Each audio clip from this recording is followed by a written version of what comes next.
Hoy vamos a adentrarnos en un tema que es, creo que de los más importantes por el tiempo que nos ha tocado vivir en el presente, un tiempo de mucha confusión en muchos sentidos, de muchas alternativas, muchas opciones para creer, muchas opciones para acercarnos a Dios, entre comillas, y queremos que el día de hoy podamos aprender a valorar la presencia de Dios. Vivimos tiempos en los cuales con mucha facilidad se deja una relación, se abandona a los hijos, se deja a las iglesias, se deja un trabajo. Es decir, hoy en día con mucha facilidad, con mucha sencillez, dejamos lo que aparentemente nos interesaba o nos importaba. Y hoy vamos a aprender acerca de la relación que tiene el ser humano en distintas etapas con Dios. Y cómo el ser humano puede estar equivocándose de una o de distintas maneras en su relación con Dios, de tal forma que tiende a menospreciar, aunque quizás no lo quiera de esa manera, la valiosa y hermosa presencia de Dios. Vamos a levantar una oración y pedirle a Dios que abra nuestro corazón, porque si podemos entender esto, aprenderemos a valorar muchísimo lo que Dios hace a nuestro favor. Padre, te doy muchas gracias por tu presencia en este lugar. Gracias por la hermosa alabanza que nos has concedido. Sabemos que estás aquí porque por fe es que sabemos que haces todas las cosas, Señor. Te damos gracias por tu misericordia y queremos pedirte esta mañana que hables a lo más profundo de nuestros corazones.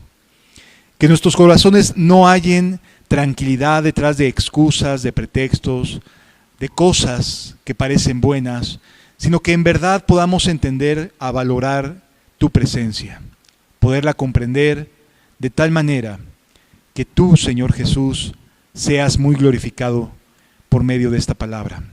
Te doy gracias en el nombre de Jesús y encomendamos cada una de las palabras que salgan a través de esta enseñanza en el nombre de Cristo Jesús.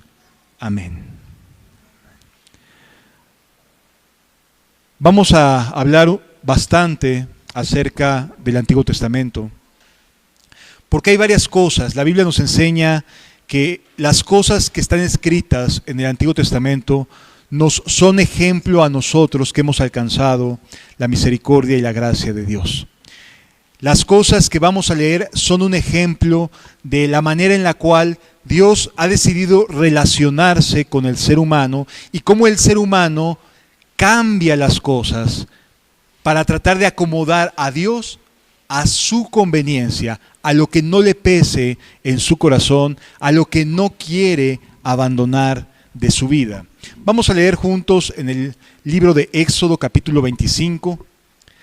El pueblo de Israel ya había salido de Egipto, ya había iniciado su trayectoria hacia la tierra prometida y Dios empieza a establecer un vínculo con su pueblo. No solamente demostró su poder a través de las 10 plagas, de haber dejado sepultado al ejército más poderoso que existía en esa época, al ejército egipcio.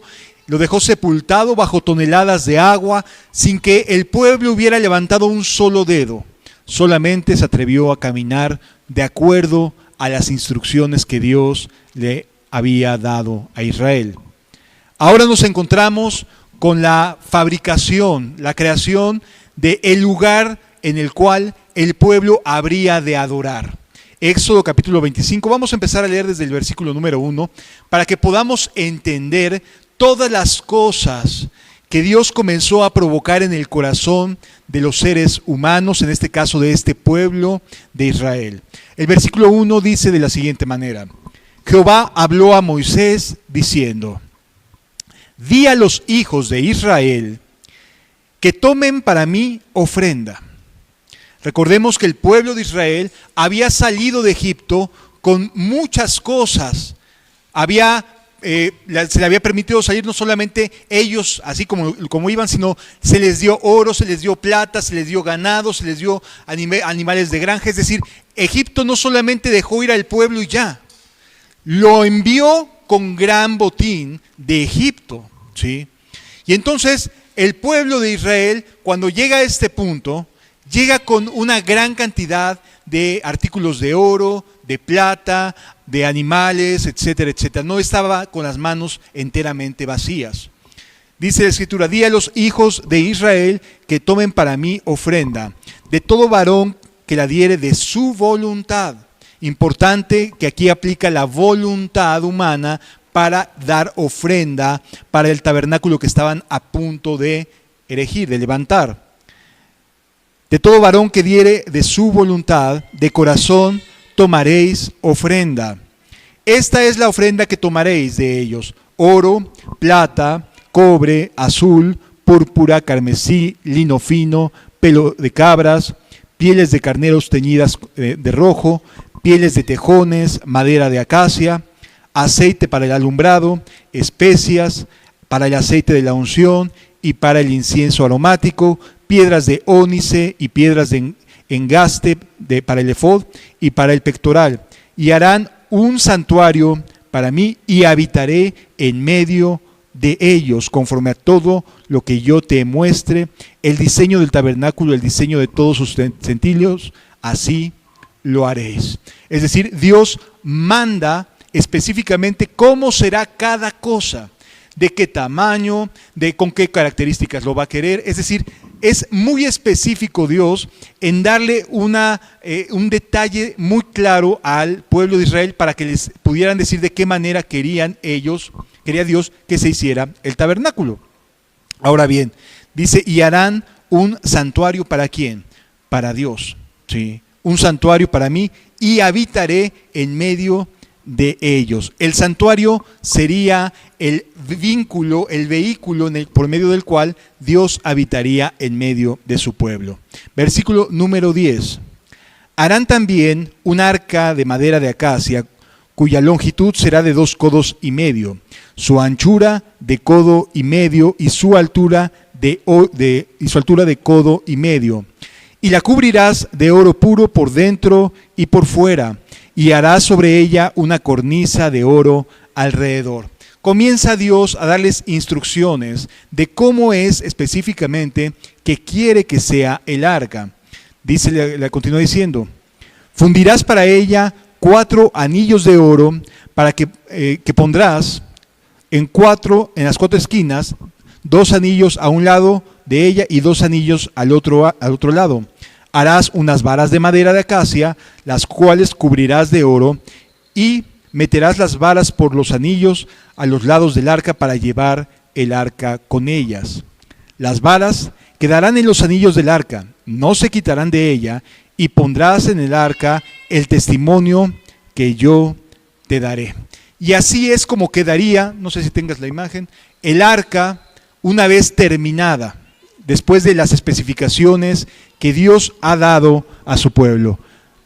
Así quedaría más o menos el arca. Tienen los 2 bastones largos, todo de oro por dentro y por fuera, y dentro del arca se encontraban los testimonios que Dios había dado a su pueblo: el maná del cielo, que Dios con los que había alimentado a su pueblo, las tablas de la ley y la vara de Aarón que reverdeció, estaban al interior del arca. Son objetos materiales, todo esto es un objeto terrenal, ¿estamos de acuerdo?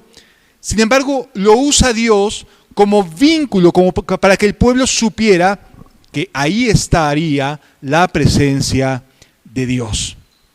Y entonces, la manera de cargar este objeto iba a ser a través de los levitas, una de las tribus de Israel, de las 12 tribus de Israel, apartada exclusivamente para el servicio dentro del tabernáculo, ¿sí? Se santificaban, fueron escogidos de entre las 12 tribus, esta tribu, específicamente para poder levantar el tabernáculo, para ministrar en el tabernáculo. Los sacerdotes, que son los descendientes de Aarón, serían los encargados de ministrar al interior del lugar santo. Y entonces en esta arca se encontraría la presencia de Dios. ¿Qué más nos dice la Escritura? Esta tribu sería específicamente la encargada de ministrar a Dios. Estarían dedicados al servicio, exclusivamente al servicio de Dios, ¿sí? un detalle muy interesante que sucede después es que se genera una rebelión de entre los propios levitas. Es decir, dentro de la propia tribu que había Dios apartado para servir en el tabernáculo, se genera un celo, se les generan celos porque Moisés y Aarón dirigían la vida espiritual del pueblo de Israel. Y entonces, ya habiendo sido elegidos, habiendo sido rescatados, o más bien tomados de entre las 12 tribus, los levitas se empiezan a hacer ideas en su cabeza de decir, bueno, si somos escogidos, ¿por qué no podemos hacer lo mismo que hace Aarón o lo mismo que hace Moisés? Este suceso se da posterior a que llegaron a la tierra prometida, no pudieron entrar a causa de su incredulidad y entonces tuvieron la necesidad de andar vagando durante 40 años. Así que durante 40 años, Aarón y Moisés tuvieron que estar liderando al pueblo. Pero hubo un levantamiento entre los que servían dentro del pueblo de Israel, entre los levitas. Y este levantamiento nos lo narra el libro de Números, en el capítulo número 16. Números, capítulo número 16, se le conoce como la rebelión de Coré. Coré era levita y varios de sus compañeros eran levitas. Y nos dice lo siguiente a partir del versículo 1. Coré, hijo de Izar, hijo de Coat, hijo de Leví, y Datán y Abiram, hijos de Eliab, y On, hijo de Pelet, de los hijos de Rubén, tomaron gente. Es decir, se juntaron estos levitas que habían sido escogidos por Dios, que habían sido tomados de entre las tribus de Israel para servir a las mesas, para servir a los demás ministrando a Dios. Se levantan en contra de Aarón y de Moisés. Se juntó con ellos algunos otros de otras tribus, algunos príncipes inclusive de Israel, se le juntan, es decir, sí era una asamblea de gente importante, de gente de peso, tanto de levitas como dentro de las propias tribus de Israel, las que se levantan durante este periodo de 40 años. En un punto no se nos dice específicamente en qué momento, pero sí se nos dice qué es lo que sucede. Y se levantaron contra Moisés, dice el versículo 2, con 250 varones de los hijos de Israel, principales de la congregación, de los del consejo de varones de renombre. No era cualquier persona fácil de engañar. Eran personas de cierta estima entre las familias de Israel. ¿Sí? Y se levantan a manera de querer tomar el poder o controlar al pueblo de Israel. No les bastó con haber tenido dudas y que por causa de la incredulidad hubieran estado vagando como consecuencia 40 años. No les bastó con eso. Ahora también querían mandar y poder gobernar a Israel. ¿Sí? Y para eso, desde luego, estaban el grupo de ancianos y también entre ellos Coré y los levitas, algunos de los levitas. ¿Sí? Continúa diciendo la Escritura. Y se juntaron contra Moisés y Aarón y les dijeron, basta ya de vosotros, ya nos cansamos, ya nos aburrimos, siempre es lo mismo, ya nos fastidiamos de ustedes, Aarón y Moisés. Basta ya de vosotros, porque toda la congregación, todos ellos son santos. Qué interesante argumento se estaban esbozando en su mente con la finalidad de justificar lo que estaban haciendo. Todos somos santos, todos podemos escuchar a Dios de la misma manera, todos estamos bien, por lo tanto, podemos de cualquier clase de tribu acceder a poder llevar y liderar al pueblo de Israel. Continúa diciendo la Escritura, todos ellos son santos y en medio de ellos está Jehová. ¿Por qué ustedes son diferentes, Moisés y Aarón? ¿Por qué pues os levantáis vosotros sobre la congregación de Jehová? O sea, ya estaban cansados, molestos, incómodos, irritados, fastidiados, un montón de posibilidades. Ya no querían el liderazgo de Moisés y de Aarón. Continúa diciendo la Escritura. Cuando oyó esto, Moisés se postró sobre su rostro. No se puso a debatir, no los encaró, sino que se puso a orar. Y es lo mejor que se puede hacer en una situación difícil, orar. Y habló a Coré y a todo su séquito diciendo: mañana mostrará Jehová quién es suyo y quién es santo, y hará que se acerque a él. Al que él escogiere, él lo acercará así. Haced esto, tomaos incensarios, Coré y todo su séquito, y poned fuego en ellos, y poned en ellos incienso delante de Jehová mañana. Y el varón quien Jehová escogiere, aquel será el santo. Esto os baste, hijos de Leví. Es decir, no se trata de algo que el ser humano por sí solo hubiese escogido, que sea Dios el que dé testimonio de a quienes ha escogido. Continúa diciendo la Escritura: dijo más Moisés a Coré: oíd ahora, hijos de Leví, os es poco que el Dios de Israel os haya apartado de la congregación de Israel, acercándoos a él para que ministréis en el servicio del tabernáculo de Jehová, y estéis delante de la congregación para ministrarles, y que te hizo acercar a ti y a todos tus hermanos, los hijos de Leví. ¿Procuráis también el sacerdocio? Es una pregunta durísima que cuestiona los motivos de fondo del por qué razón los levitas estaban siendo partidarios de este pensamiento, de esta forma de actuar. Y les dice: oh, ¿te parece poco que Dios te haya escogido para servirle, que ahora además quieras esto también? Es una pregunta durísima en contra de los levitas, que habían sido convocados, limpiados para poder servir al pueblo de Israel y ministrar la presencia de Dios.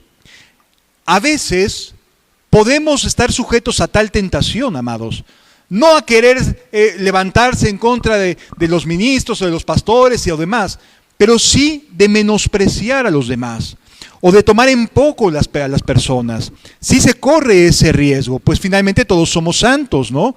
Y entonces todos como justificados podemos accesar a hacer la voluntad de Dios de distintas maneras. Sí, no hay duda de ello. Sin embargo, Dios en su misericordia nos pone a servir a unos de una manera y a otros de otra manera. Y no tenemos por qué menospreciar más a unos y parecer más importante otras cosas que lo que nosotros nos ha tocado hacer a cada uno en lo particular. Continúa diciendo: por tanto tú y todo tu séquito sois los que os juntáis contra Jehová, pues Aarón, ¿qué es para que contra él murmuréis? Y envió Moisés a llamar a Datán y a Abiram, hijos de Eliab, mas ellos respondieron: no iremos allá. Es decir, convoca a los otros dos varones que estaban arengando al pueblo y les dice: vengan, vamos a hablar. ¿Y qué le contestan? No vamos para allá. Y entonces mandan a decir lo siguiente: mas ellos respondieron: no iremos allá. Es poco, y esto se los manda a decir estos dos a Moisés y Aarón: es poco que nos hayáis hecho venir de una tierra que destila leche y miel para hacernos morir en el desierto, sino que también te enseñorees de nosotros imperiosamente. Es decir, están reprochando a distancia, están desde la distancia atacando a Moisés y Aarón, diciendo: bueno, sí, ¿quién eres tú que te levantas sobre nosotros? En lugar de dejarnos entrar a la tierra prometida, traernos 40 años, o los que hayan pasado a partir de ese día, aquí caminando en el desierto, y nada más te estás enseñoreando. Vemos cómo la gente, cuando ya tiene un mal corazón, no ve un servicio, ve un enseñoreamiento, ¿sí? No ve amor, ve que alguien está mandando, que alguien está tomando decisiones. Y entonces hay un cambio en la perspectiva de las personas. ¿Por qué es importante esto que sucede? Por lo que vamos a ver más adelante en cuanto a la presencia y la relación de Dios con las personas.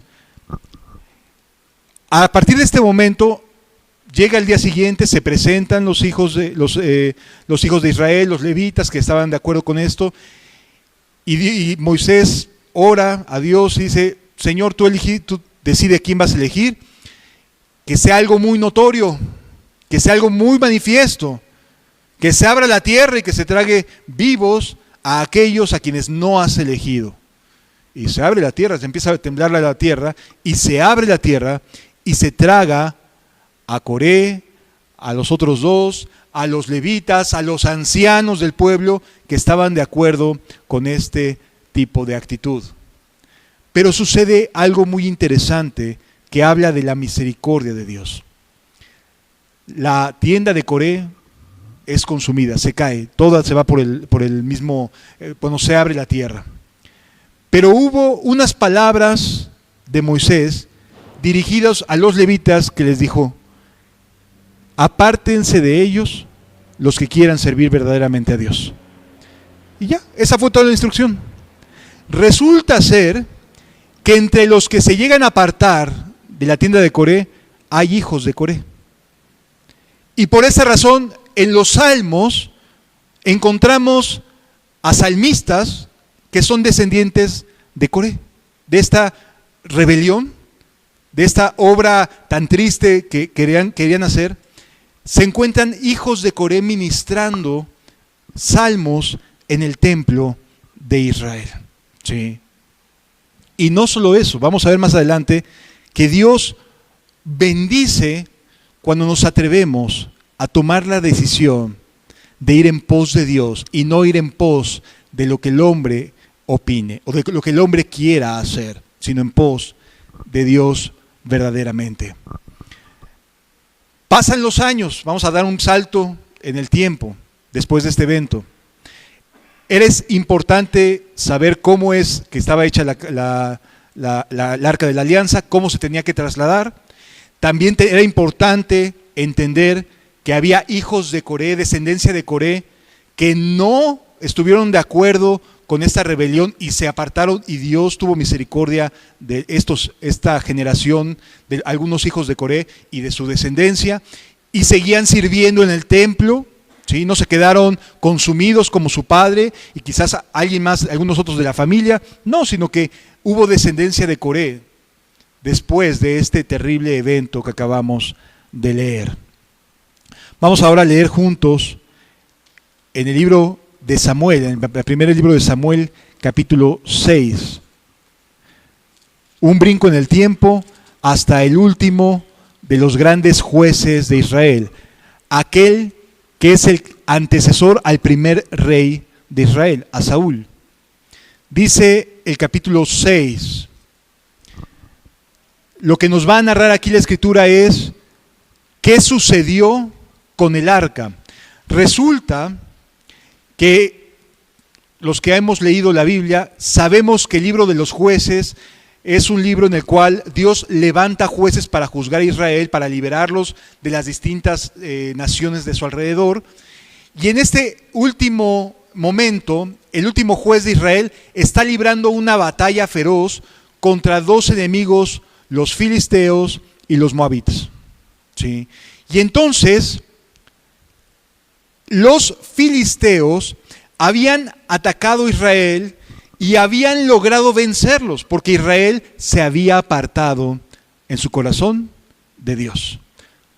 Ellos continuaban yendo a adorar a Dios, donde estaba el arca del pacto, pero también adoraban, además de adorar a Dios, también adoraban otras imágenes. Es decir, no eran un culto exclusivo, las personas no buscaban específicamente a Dios para servirles y amarle con todo su corazón, con toda su alma y con todas sus fuerzas, sino que tenían otras cosas a las cuales servir, otros motivos de seguridad y de lealtad. Así que pierde aquella batalla Israel, pierde aquella batalla a causa de la idolatría con la cual se habían conducido. Y lo que sucede es que los filisteos, sabiendo que el poder, ellos veían así, el poder de Israel estaba en el arca de la alianza, se logran hacer y capturar del arca de la alianza. Y se llevan el arca del pacto, el arca de la alianza de Dios, a las tierras de los filisteos. ¿Sí? Y en este lugar colocan su gran trofeo, su gran galardón dentro de la bóveda de sus dioses, de las riquezas que ofrendaban a sus dioses. Sucede que en este gran salón donde estaban las riquezas, los tesoros de los pueblos que habían conquistado, pusieron el arca cerca del dios filisteo llamado Dagón.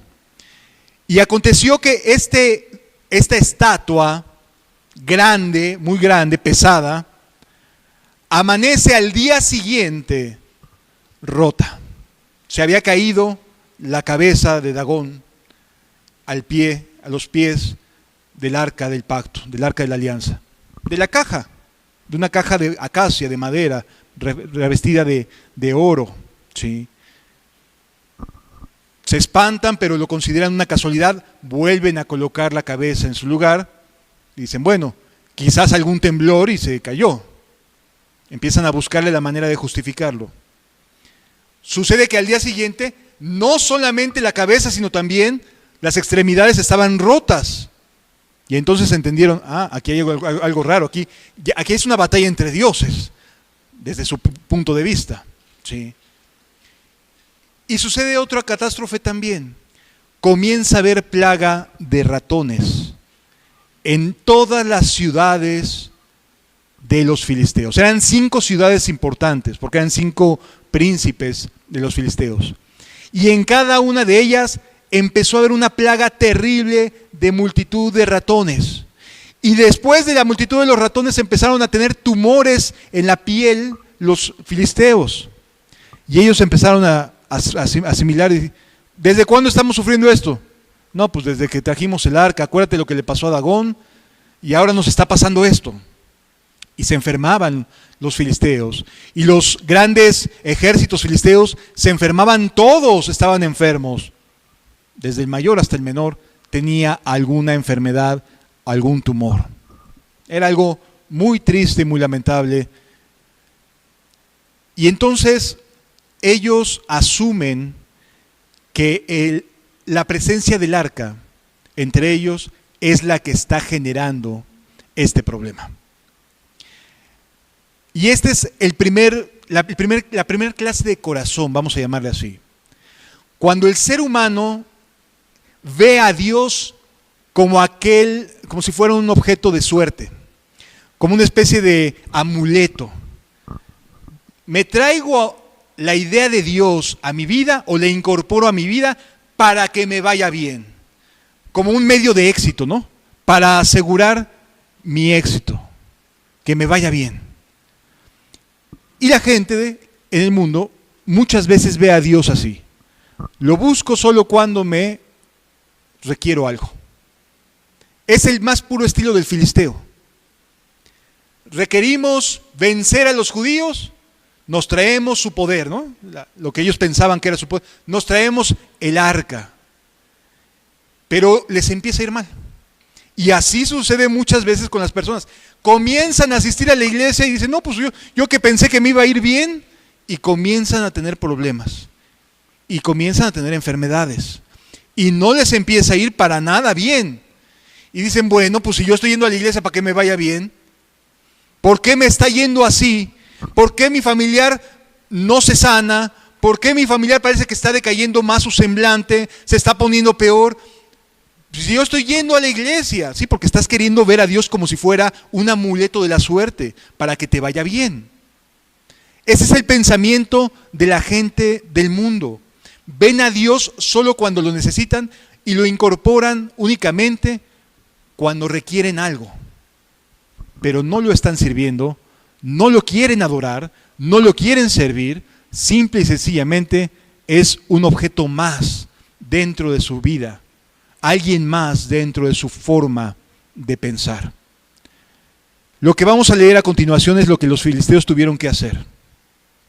Dice el versículo 6, el capítulo 6 de 1 de Samuel. Estuvo el arca de Jehová en la tierra de los filisteos 7 meses. O sea, durante 7 meses Dios les trajo toda clase de cosas que les afectaran. Les iba mal, no les iba bien. Una cosa detrás de otra les iba mal. Y así sucede cuando realmente no estamos sirviendo a Dios. Parece que nuestras decisiones, en lugar de ser para la honra de Dios, todo se viene abajo.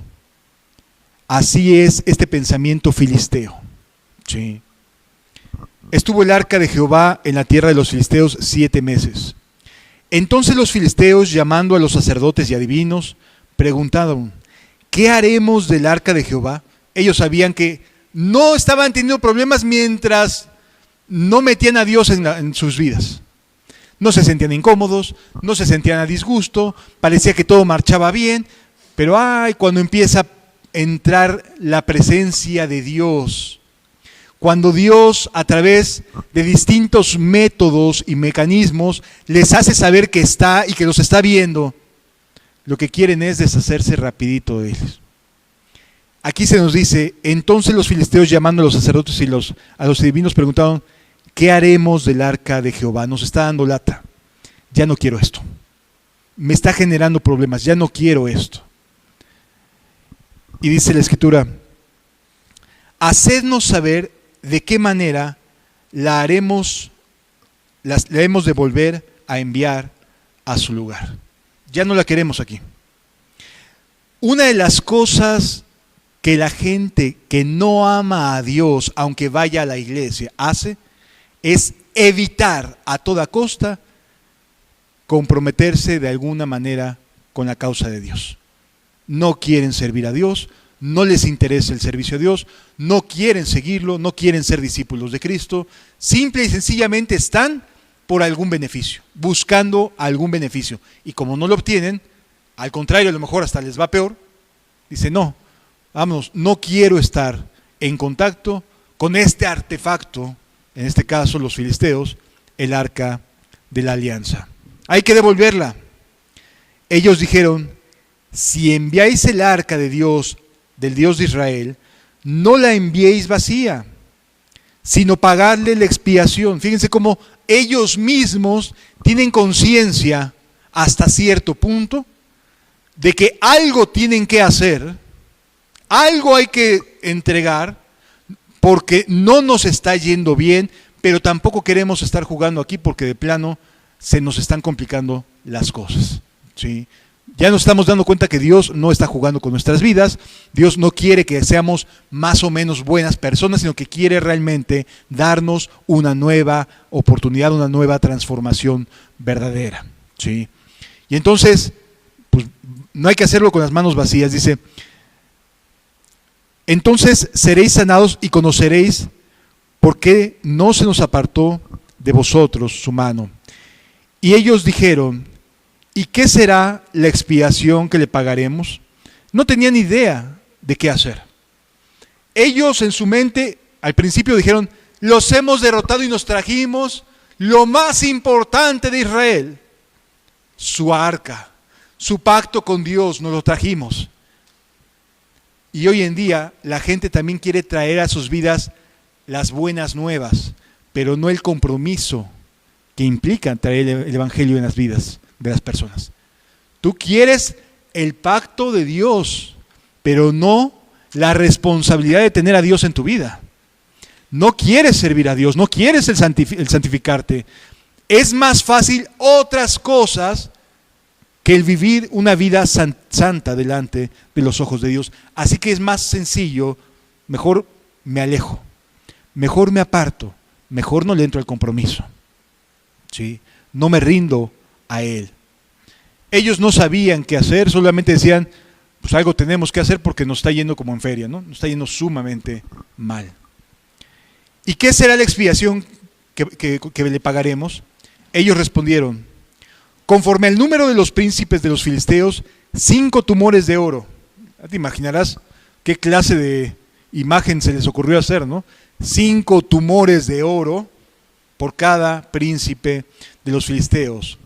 y 5 ratones de oro, porque una misma plaga ha afligido a todos vosotros y a vuestros príncipes. Haréis pues figuras de vuestros tumores y de vuestros ratones que destruyen la tierra, y daréis gloria al Dios de Israel. Quizás aliviará su mano de sobre vosotros, y de sobre vuestros dioses, y de sobre vuestra tierra. De plano entendieron que no les estaba yendo bien. Dijeron, hay que hacer algo, pues devuélvela. Y la gente hace exactamente eso. Quiere alejarse de cualquier compromiso con Dios. Y así lo hacen.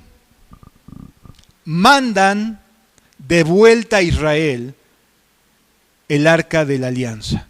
Ahora, no la mandan de vuelta como los detalles con los que Dios les había pedido que cargaran el arca, los levitas y que los dos postes que iban. No, ellos simplemente ponen en un carro nuevo el arca de la alianza y no los mató Dios. No los mató. Ponen en el arca de la alianza en un carro nuevo, ponen 2 vacas para que se vayan llevando el arca, diciendo lo siguiente: las vacas siempre tienden a proteger a los becerros, a sus crías. Y entonces vamos a separar las vacas de sus becerros, ponemos el arca, y si las vacas se siguen su camino en lugar de buscar a sus becerros para ir a ellos, para ayudarlos, sino que siguen hacia Israel, sabremos que sí, en efecto, no nos hemos equivocado y Dios nos ha traído todas estas consecuencias a causa de nuestras desobediencias. ¿Sí? Y entonces ponen las 2 vacas para que dirijan aquella carreta, ponen el arca y la mandan por el camino. Y a pesar de que los becerros hacían los ruidos y llamaban a sus madres, las vacas más inteligentes, en el sentido de fidelidad, siguen derechito, a pesar de que sus becerritos les gritaban: acá te queremos, mamá, acá te queremos.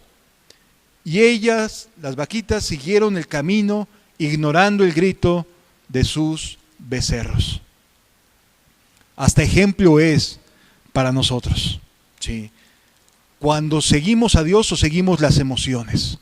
Cuando seguimos a Dios o queremos seguir lo que papá o mamá diga, lo que los hijos digan, lo que digan otras personas. ¿A quiénes estamos eligiendo poner como nuestro guía? ¿Sí? Las vacas agarraron camino y llegaron a la primera tierra de Israel. La tierra eran unas parcelas enormes de un varón israelita llamado Josué. Llegan y estaban trabajando en el campo los israelitas, ¿no? Y de momento ven que en el camino vienen 2 vacas, un carro nuevo y el arca de la alianza que estaba siendo devuelta a Israel. Se regocijaron porque habían dado por perdida el arca, el pacto de Dios con ellos. Se regocijaron. ¿Sí?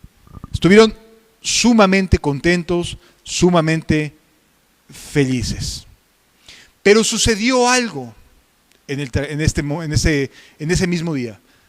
Los varones de la tierra de Josué, colocan el arca sobre una gran roca, festejando, contentos. Dios había demostrado dónde quería estar, ¿verdad? Dios quiere estar con su pueblo. Pero sucedió que su pueblo, la gente de esta ciudad, Bet-Semes, lo que sucedió fue terrible. Les dio curiosidad mirar dentro del arca, cosa que estaba prohibida de hacer, pero les dio curiosidad. Y entonces se acercaron, abrieron un poquito y no pasó nada, no se murieron. Abrieron otro poquito, vieron adentro y no se murieron, cosa que estaba prohibida bajo pena de muerte.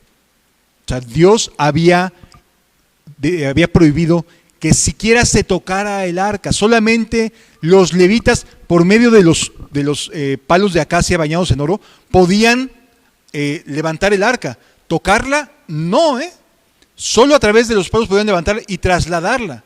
Y estos empezaron a abrir así de a poquito el arca y a ver dentro de ella. Primero fueron unos pocos. Y después estos pocos que dijeron, no pasó nada. Dios está con nosotros. Dios está con nosotros. No pasó nada. Empezaron a llamar a más. Miren, vamos a ver qué es lo que hay. Ya vimos nosotros y aquí estamos vivitos y coleando. No nos sucedió nada. Más de 50,000 personas llegaron rapidito cuando se enteraron a ver qué es lo que había dentro del arca. Más de 50,000 personas. Sí. Los filisteos habían devuelto el arca con más temor inclusive que los propios judíos. Los judíos sabían que no debían mirar adentro, pero lo hicieron. ¿Qué sucedió? Que Dios le quitó la vida a 50,070 personas que habían visto dentro del arca. 50,070 personas murieron por curiosos, porque no había pasado nada. Cuando se habían atrevido a hacer algo que Dios les dijo, no hagan. Fíjense cómo fue mucho más intenso el juicio con los que sabían lo que debían hacer que con los que no sabían lo que debían hacer.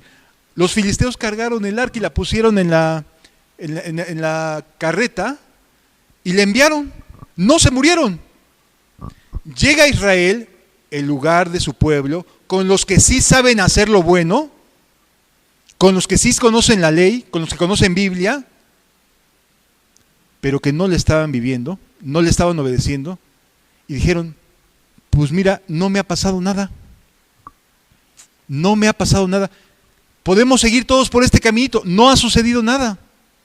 Esta es la segunda clase de corazón, de gente que puede tener conocimiento, pero no obediencia a Dios.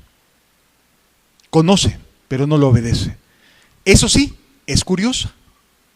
Le gustan las cosas de la Biblia, le gusta conocer acerca de la Biblia, pero no le gusta obedecer al Dios de la Biblia. ¿Sí?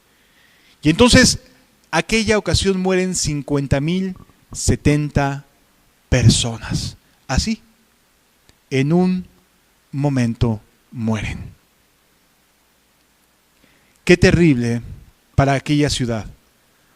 50,070 muertos y no los mató el enemigo filisteo, que era la principal preocupación que tenían de que pudieran ser atacados. Fue por su curiosidad al desobedecer a Dios. Se atrevieron a desobedecer lo que Dios mandaba y cayeron muertas 50,070 personas. Dios se relaciona de manera distinta con su pueblo a con las personas que no lo son. Dios exige obediencia real a quienes ha santificado, a quienes ha perdonado, a quienes ha limpiado, en contraste con que a lo mejor personas que no conocen ni temen a Dios, con mucha facilidad pueden decir y hacer muchas ligerezas. Pero a los que conocemos a Dios es muy distinta la demanda y las consecuencias también lo son. Sí. Porque conocemos sus palabras, conocemos sus mandamientos. ¿Qué más sucedió? Después de este triste evento, que mueren 50,000 personas en la ciudad de Bet-Semes, o de la ciudad de Bet-Semes, lo que hacen es, no queremos el arca aquí. Manda el arca a la siguiente ciudad, la ciudad de Kiriat Jearim, y en esa ciudad, que ahí se quede. Y esto es nuevamente un ejemplo de cómo reacciona el pueblo cuando le va mal. Ya no quiero seguir, ya no quiero estar. Oye, pero es que fuiste santificado, fuiste llamado para servir a Dios. Sí, pero no quiero seguir. Ya no quiero estar. Oye, pero ¿por qué? ¿Qué te pasó? ¿En qué te falló Dios? No, en nada, no. Es algo mío. Es algo que yo traigo, que tengo que arreglar por mí mismo. Y comienza la gente así a actuar. A pensar que lo mejor es alejarse. Lo mejor es irse. Y mandan el arca del pacto a otra ciudad. ¿Sí? Y entonces llega el arca del pacto a una casa de un levita. Ahora sí llega a una casa de un levita llamado Abinadab.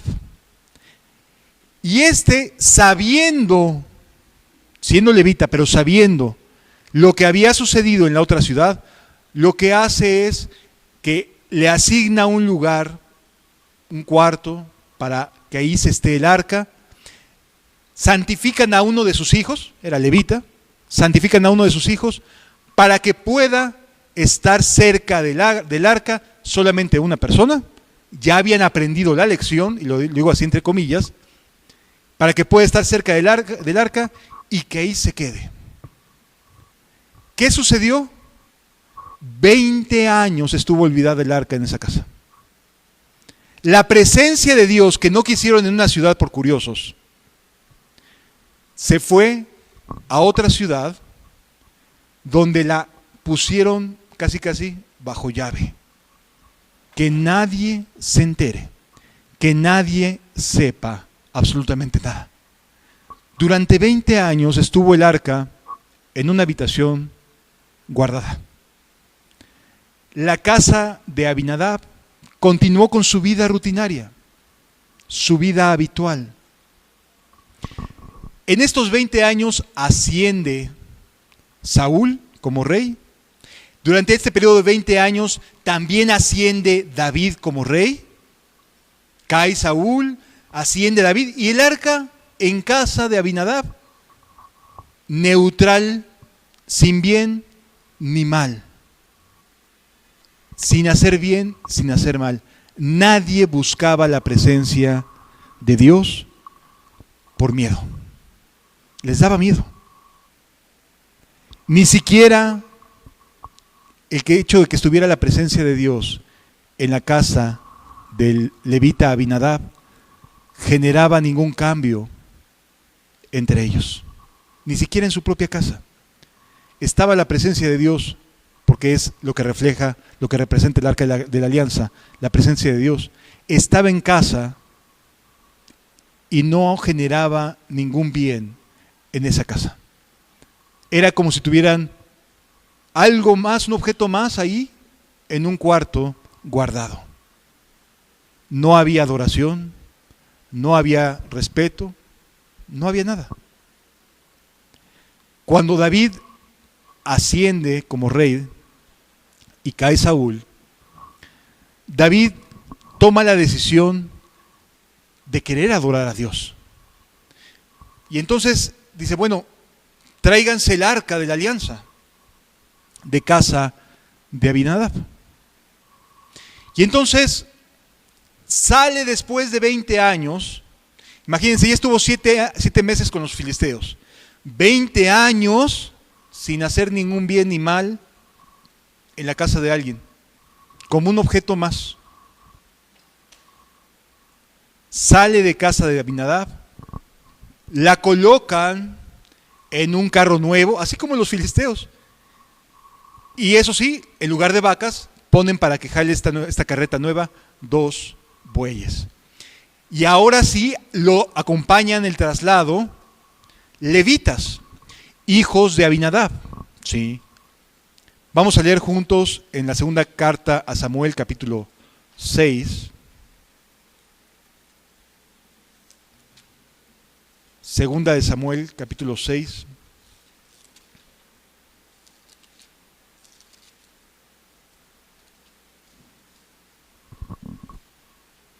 Versículos 1 en adelante. David volvió a reunir a todos los escogidos de Israel, 30,000, y se levantó David y partió de Baalá, de Judá, con todo el pueblo que tenía consigo, para hacer pasar de allí el arca de Dios, sobre la cual era invocado el nombre de Jehová de los ejércitos que mora entre los querubines. Pusieron el arca de Dios sobre un carro nuevo, y la llevaron de la casa de Abinadab, que está en el collado.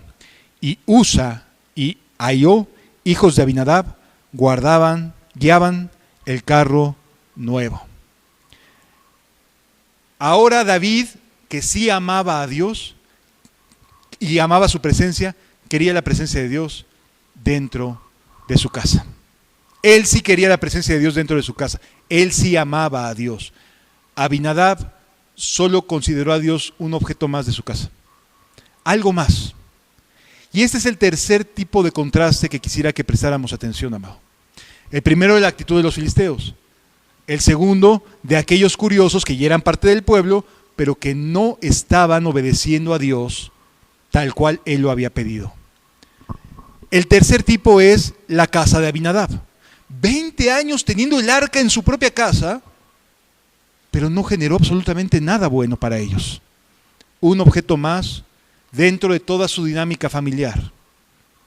Así hay muchos el día de hoy. Muchas personas hoy en día dicen que son cristianos, pero Cristo no genera ningún cambio real en sus corazones. Afirman asistir a una congregación, pero no hay cambios verdaderos, no genera ninguna bendición sobre sus vidas la presencia de Dios. Se supone que tienen fe, pero siguen igual de que siempre.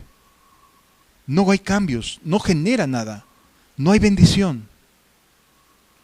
Abinadab representa a muchas personas que sí pueden acercarse un poquito más a la obediencia. Los filisteos no obedecían ni temían a Dios. Los de la primera ciudad, donde llegó el arca, sabían lo que era bueno, pero no les importó hacer lo bueno, sino querían hacer su voluntad.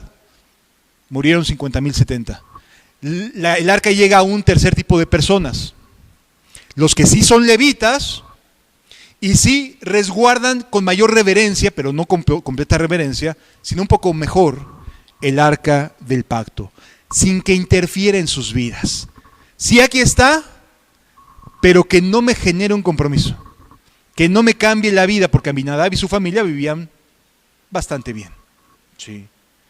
Ahora el rey David convocaba a todo el pueblo para llevar el arca a su propia casa. David sí quería el arca en su casa. David no tenía miedo a tener el arca en su casa. Pero sucedió algo que sí le generó temor. Dice la Escritura, versículo 4, y cuando lo llevaban de la casa de Abinadab, que estaba en el collado, con el arca de Dios, Ahio iba delante del arca. Uno de los hijos de Abinadab iba delante. Ya no estaba el primer hijo, ya ni siquiera estaba. No sabemos si estaba muerto, si había fallecido, o de plano se dedicó a sus cosas y dejó de estar interesado en que lo hubieran santificado para atender el arca de Dios. Ya de plano se concentró en sus cosas. Dice la Escritura, y David y toda la casa de Israel danzaban delante de Jehová con toda clase de instrumentos, de madera, de haya, con arpas, salterios, panderos, flautas y címbalos. Era una verdadera fiesta de regocijo. Estaban felices. El arca por fin tendría un lugar donde poder ser objeto de culto, de culto de Dios. ¿Sí? Ahora sí se iba a valorar la presencia de Dios. Continúa diciendo la Escritura. Cuando llegaron a la era de Nacón, Usa extendió su mano al arca de Dios y la sostuvo, porque los bueyes tropezaban. Parece una buena intención, parece un acto legítimo, algo que cualquiera diría, pues le metí la mano, ¿no? Y el furor de Jehová se encendió contra Usa y lo hirió allí Dios por aquella temeridad y cayó allí muerto junto al arca de Dios. lo mató. Vuelvo a insistir, cuanto más sabemos y mientras más servimos, más se nos demandará, como Jesús enseñó. Al que mucho tiene, mucho se le habrá de demandar. Sí. Al que mucho se le da, mucho se le demanda. Cayó muerto. Era levita. ¿Qué hizo de malo? No siguió las instrucciones de Dios para el traslado del arca. Meter las varas de acacia bañadas de oro, y eran los levitas, no un carro nuevo. Los levitas eran los responsables de cargar el arca de cualquier lugar que fueran a otro. Aquí lo cómodo, ¿qué fue? Los bueyes y el carro nuevo. Sí, iban acompañando los levitas. Nos damos cuenta cómo el ser humano y cómo podemos a través de la religión deformar lo que Dios quiere para hacerlo un poco más cómodo. Así se termina de desobedecer a Dios. Dios no está de acuerdo con tu punto de vista. Dios está de acuerdo con que obedezcas o no sus palabras. No quiere que tú intervengas y que consideres algunas cosas propias. Quiere tu obediencia, amado. Él desea tu obediencia. Aunque hoy seamos reyes y sacerdotes para nuestro Dios, aunque no nos levantemos quizás como en aquella gran rebelión, necesitamos entender que la obediencia es en todo momento y en toda circunstancia. ¿Cuál era el mecanismo correcto para el traslado del arca de la casa de Abinadab a donde David lo quería? Los levitas llevando el arca del pacto, caminando de un lugar a otro aunque se cansaran. Si se cansaban, se detenían un momento, ponían el arca en el piso, descansaban y luego otra vez ellos mismos debían de seguir caminando con el arca. Ellos eran los responsables. ¿Pesaba? Por supuesto que sí. ¿Se iban a cansar? Desde luego que sí. Pero la manera correcta era esa. No sobre un carro nuevo. No jalado por bueyes.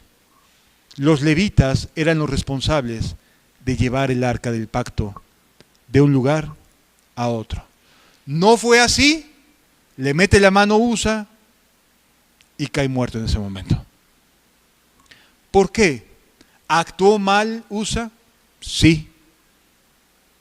Porque su posición era la de un levita que ministraba a la presencia de Dios. Sí. Cae muerto en ese momento. David ve eso y se entristece. ¿Cómo me voy a llevar el arca a mi casa? Acaba de matar a un hombre que es levita. Yo no soy levita, decía David. Yo soy de Belén de Judá. No soy levita. ¿Voy a meter el arca de la alianza a mi casa? Y lo que sucede a continuación, dice la Escritura, versículo 8. Y se entristeció David por haber herido Jehová a Usa, y fue llamado a aquel lugar Pérez Usa hasta hoy. Y temiendo David a Jehová, aquel día dijo: ¿cómo ha de venir a mí el arca de Jehová? De modo que David no quiso traer para sí el arca de Jehová a la ciudad de David. Y la hizo llevar David a casa de Obed-Edom Geteo. Y estuvo el arca de Jehová en casa de Obed-Edom Geteo 3 meses. Y aquí hay unas palabritas muy diferentes al resto de las personas que tuvieron contacto con el arca durante los últimos 21 años. 21 años. 20 años en casa de Abinadab, 7 meses con los filisteos y 3 meses en casa de Obed-Edom. Pero estos 3 meses en casa de este último, la Biblia dice: y bendijo Jehová a Obed-Edom y a toda su casa. Aquí hubo una diferencia. Durante 21 años pasó por varios lugares el arca de Dios, la presencia de Dios, hasta que encontró lugar en la casa de Obed-Edom, un levita, hijo de levitas también, descendiente de Coré. Obed-Edom es descendiente de aquel Coré que se había rebelado en contra de Moisés y Aarón. Es decir, que aquella decisión que tomaron esos hijos de Coré de decir, yo me alejo de aquello que no está bien delante de Dios, que no es lo correcto delante de Dios, no lo quiero, a pesar de las consecuencias que puede haber, no lo quiero. Después de años, de varias generaciones, los hijos de Coré tuvieron a sus hijos sirviendo en el templo, como porteros, algunos como cantores, y en este caso, Obed-Edom, así se llamaba, Obed-Edom, Edom quiere decir rojizo, o de cabello rojo, era un hombre pelirrojo, que se llamaba Obed, y era geteo porque era de la tierra de Gat, era descendiente de levitas que vivía en la tierra de Gat, por eso es geteo. Este hombre, 3 meses y cambió su vida. En 3 meses Dios bendijo a Obed-Edom, cosa que no hizo ni con los filisteos, cosa que no hizo con la primera tierra donde había llegado su presencia, ni con la casa de Abinadab y sus hijos, y hasta se murió Usa.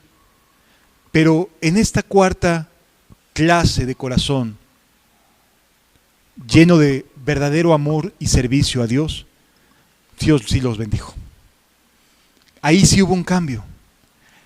No era un objeto más el arca de la alianza, era el arca de la alianza. La evidencia física de que Dios estaba con su pueblo.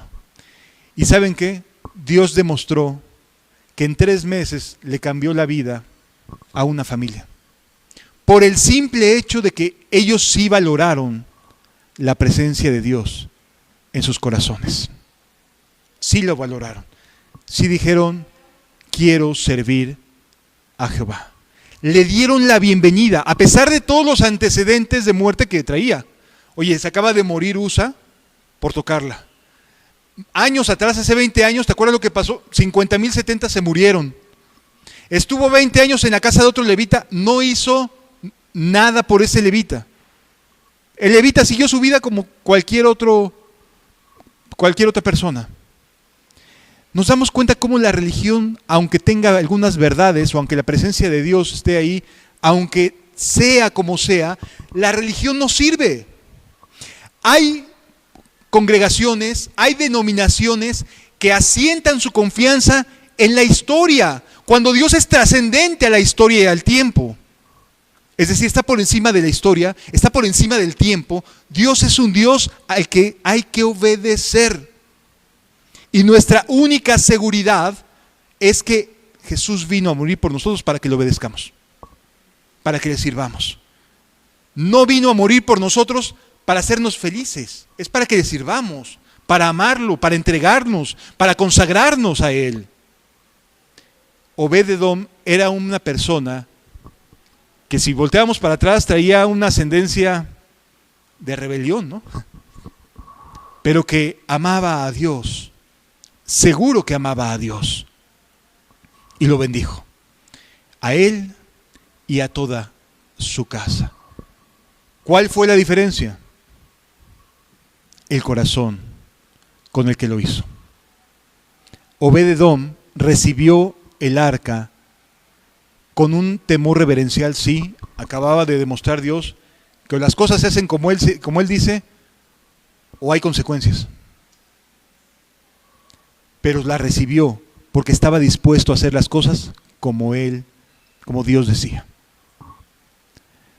Cuando estamos dispuestos a servir como Dios quiere que sirvamos, no como nosotros suponemos que no me afecte tanto, que no me sea tan complicado, cuando hacemos las cosas como Dios sí quiere que las hagamos, bendice.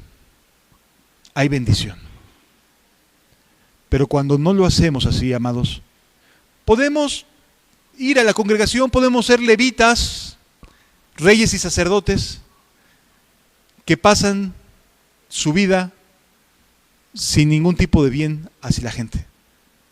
Sí, cristianos de domingo, sí, cristianos de alguna otra reunión entre semana, bien, pero como Abinadab, nada más con la presencia de Dios ahí, pero yo con mis pensamientos, con mi forma de actuar, con mi conducta, buscando lo propio, buscando lo mío.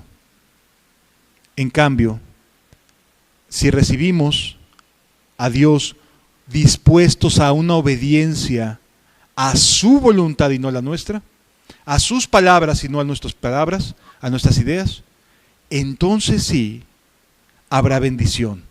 Y en 3 meses Dios bendijo la casa de Obed-edom, no solo en ese momento, sino generaciones posteriores siguieron sirviendo a Dios. Sus hijos sirvieron a Dios, los hijos de sus hijos sirvieron a Dios. Su bendición fue que tanto Obed-edom como toda su casa fue gente de servicio al Rey de Reyes y Señor de Señores. Amados, ¿qué clase de bendición queremos en nuestras vidas? ¿Qué clase de relación con Dios queremos tener? ¿La del amuleto filisteo? ¿El del curioso que sí le gusta ir pero no comprometerse? ¿El que dice sí me comprometo pero solo que no me cambie mi dinámica familiar, lo que estoy acostumbrado a llevar, lo que estoy acostumbrado a hacer? ¿O aquel que dice te seguiré, Señor, por donde quiera que me quieras llevar? Te serviré a donde quiera que me quieras que sirva. ¿Qué clase de vida queremos tener? Y esa es la pregunta que Dios te hace el día de hoy. Sí, hay un precio que pagar por servir a Cristo. Sí. ¿Queremos tener la vida cómoda de Abinadab? Siguió con su familia y se le murió un hijo. Dios mató a un hijo suyo. Pero porque Abinadab no quería entrarle a la obediencia como Dios sí quería que él entrara. ¿Tú crees que si Abinadab en ese tiempo, 20 años estuvo ahí, hubiera sido bendecido, no hubiera sido distinta su vida? Por supuesto que sí. Pero amados, hoy en día encontramos a muchas personas que quieren los beneficios del pacto con Cristo, pero no la responsabilidad que viene de entregarse a Cristo, de que Él sea nuestro único y verdadero Señor. ¿Qué clase de relación quieres con Dios, amado? ¿Y qué consecuencia también? Les invito a que cerremos nuestros ojos y reflexionemos acerca de esto.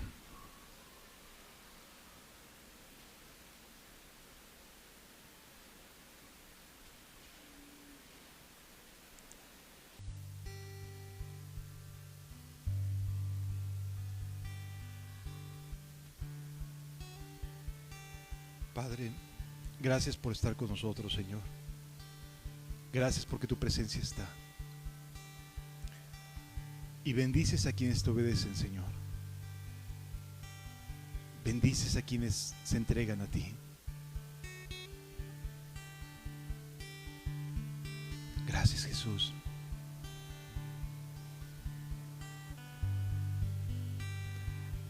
Señor, tú conoces nuestros corazones. Y como leíamos al principio del Salmo, Señor,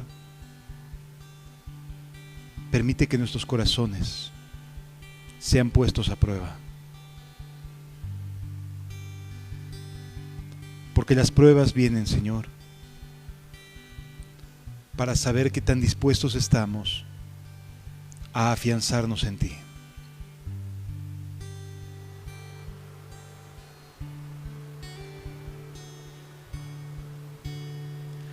Amarte solo a ti, Señor. Amarte solo a ti, Señor. Amarte solo a ti, Señor. Y no mirar atrás.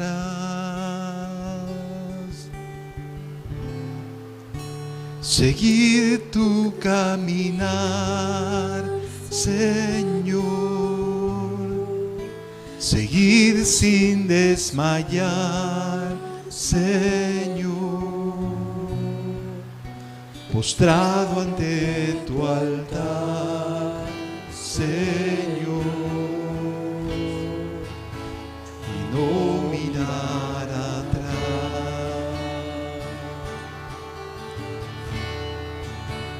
Amarte solo a ti, Señor. Amarte solo a ti, Señor. Amarte solo a ti, Señor. Y no mirar atrás.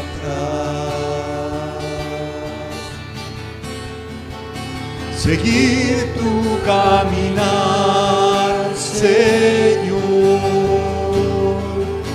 Seguir sin desmayar, Señor.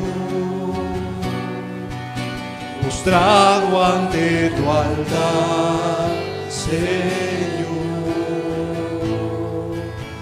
Y no mirar atrás. Valdría la pena que te preguntaras, ¿cómo estás obedeciendo a Dios? Si llevas años haciendo exactamente lo mismo, con las mismas dudas de siempre, quizás valdría la pena que te preguntaras, ¿cómo estoy obedeciendo? ¿Realmente me estoy comprometiendo? Porque quizás, sin que te des cuenta, estás teniendo el corazón de Abinadab.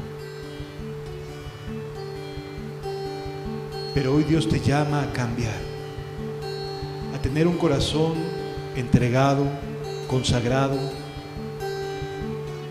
al cual Dios pueda bendecir. Amarte solo a ti, Señor. Amarte solo a ti, Señor. Amarte solo a ti, Señor. Y no mirar atrás. Seguir tu caminar, Señor. Seguir sin desmayar, Señor. Postrado ante tu altar, Señor. Y no mirar atrás. Gracias, amado Jesús, por tus palabras. Gracias por tu obra de misericordia, Señor.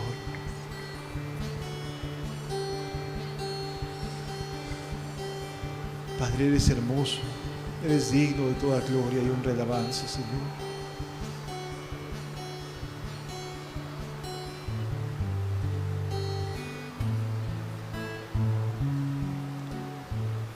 Señor, bendícenos.